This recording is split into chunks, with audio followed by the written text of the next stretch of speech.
Okay, class, so like we talked about yesterday, we're going to be focusing on reader's response journals. And now that you have your notebooks in front of you, we're going to look at that. So we have a mini lesson response, we have vocabulary, and then we have reader's response. Can anyone tell me where reader's response is in your notebook? We have 3 tabs. Which tab would it be, Wesley? The first. It is the first one. Excellent. And you should already have that labeled on the first page or so, reader's response, so that you know exactly which tab you're supposed to do those in. So you should also notice that before we taped in the rubric, the checklist, and the thinking steps in our first 3 pages or so, first 2 pages. And we're going to be going through those today. So readers write letters in their journals each week about their thinking. So again, this is your thinking about what you're reading independently. So we have discussed our thinking, and now we are going to put our thoughts in our reader's journal. Each week you will write a letter to me, and I will write back to you. So because this is the first one, you actually will be skipping one of the steps on the checklist.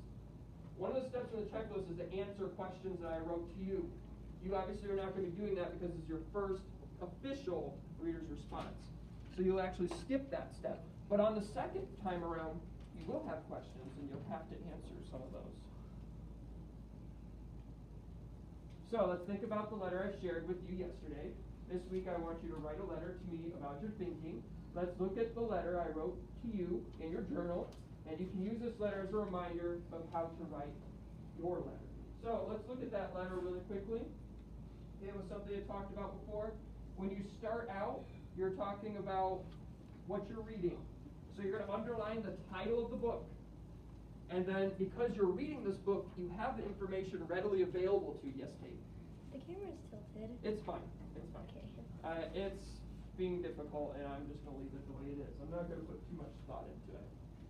So, what was my thought? Oh yeah, underlining the title, and then you're going to write the author's name. So by, and then you would put the author's name down. That should not be hard to do because you already have the book available to you. And if you just finished the book, you probably would have put that book title in your reader log. So you can just go back to your reader log and find the information that you need there. Okay? So we shouldn't have any issues finding the information we need to write about our books. Okay? The next thing about this, let's go to thinking stems. Look at your thinking stems in your notebook. So you're going to go to the first page or so, one of the first few pages in your notebook. I think it might be the very first for some of you.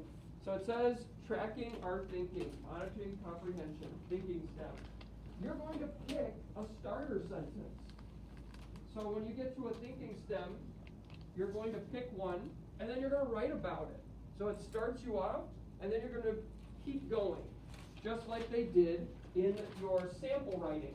In your sample writing, if you look, in the second paragraph, it says, I connected. That's a thinking stem. And then they wrote a paragraph about what they connected to in the book. And then in the next one, it's a little bit further. I prefer you started at the beginning of the paragraph, but they wrote in the second sentence of their third paragraph, I'm wondering. That's another thinking stem, okay? You're going to be writing 2 thinking stems in every reader's response. So you need to, when you follow the checklist, though, you shouldn't have any trouble getting all that information down, okay? So those are the thinking stems that we're talking about. Now I would like you to go to the checklist. All right, the checklist looks like this. For those of you that may be wondering, it's this one right here. It's got the arrows. Checklist looks like this. You're just going to follow it step by step, okay? You're going to begin your letter by including the dates and a greeting, Dear Mr. Townsend, right? Just like the letter looks in our sample. You're going to then write the next step. What does it tell us to do? Please use complete sentences to answer the questions you were asked in the previous letter.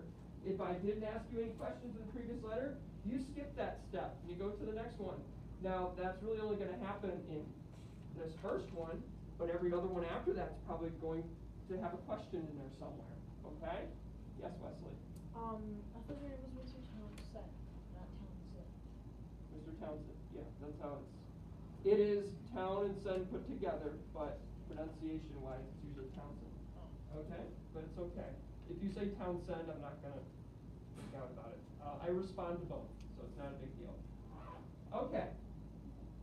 And then the rest of these steps should be self-explanatory. They shouldn't be too difficult.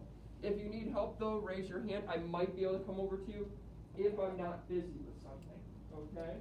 Today, not really gonna be busy with much because we don't have our reading group set up yet. But in the future, I'll probably have reading groups and I'll be busy. But if I have time available, I'll try to come and assist you when I can.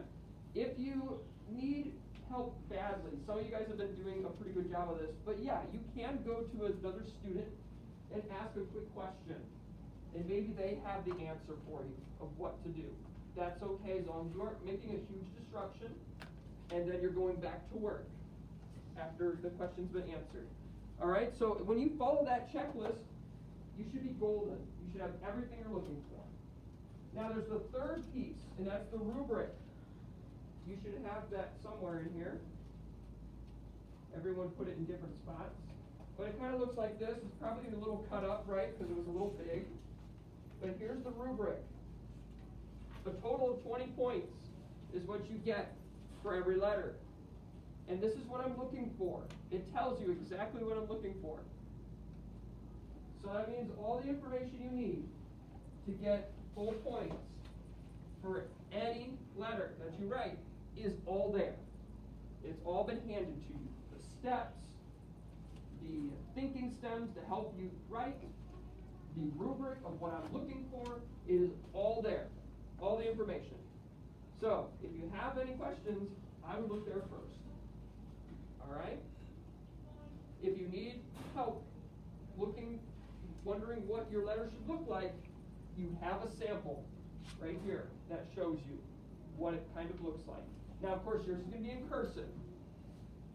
It's not going to be in print. Okay, so any questions before we start? So a lot of this information is not relevant right now because we're going to be starting our reader's response today. Yes, Micah? Good question. Yeah, if you want to do that, I am totally open to it. In fact, I actually would encourage that. Cutting out the sample letter and then gluing it into your notebook. Yeah, because then you always have that to look back to and say, okay, this is what my letter should look like. Or at least something similar. Maybe not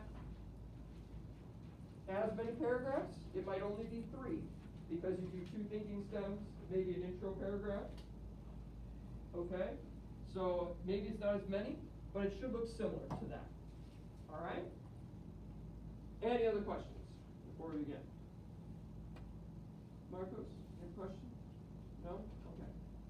Alright, yes, Emma? Can you type it on Google Docs and send it to you? No, you need to write it in your notebook. It's all going to be in that notebook. What's wrong? So you got to write it with cursive, okay? Alright.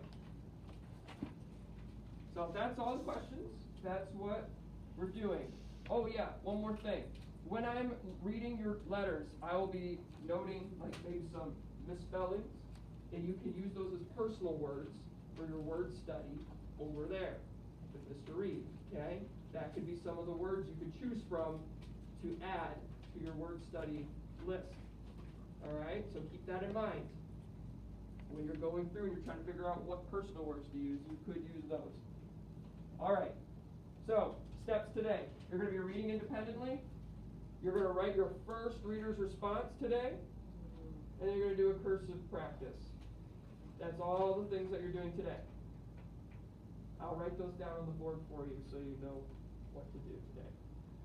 Alright, let's have, there's some extra practice in here that shouldn't be in here.